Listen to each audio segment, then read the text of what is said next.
Hey guys, welcome back. Just doing a little quick tip here.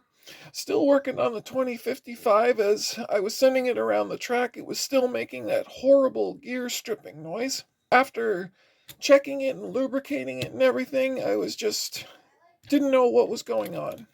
So I had looked online at a couple of groups and I actually found a possible solution for what's happening. This one here, this is the problem one. And we have the plate that covers the armature, and this is the shaft for the armature. How much wear is actually in it? And it's got quite a bit. As you can see, I'm going to hold the chassis down. There is a lot of play in that motor. Here is another 2055 motor I have that's a spare. Holding down the chassis, trying to move the armature. Nothing. No movement. This, though, has got quite a bit. And I'm sure as that heats up, that can probably affect it even more.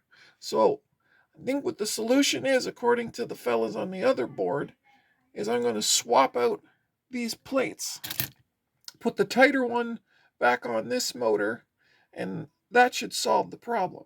So I'm going to go ahead and do that right now, and then I'll report back to you guys and let you know what's happened.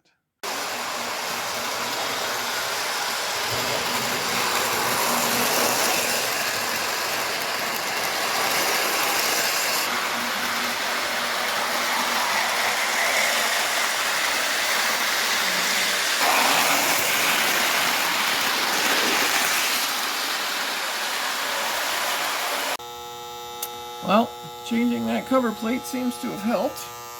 It seems to be running around the track a lot smoother now and not so jumpy and bumpy and hesitant. So maybe if you guys are having that problem where it sounds like they need lubricant, maybe check that cover over the armature. It might be a little bit loose and causing some sloppy movements. Anyways, thanks for watching, and we'll see you in the next video.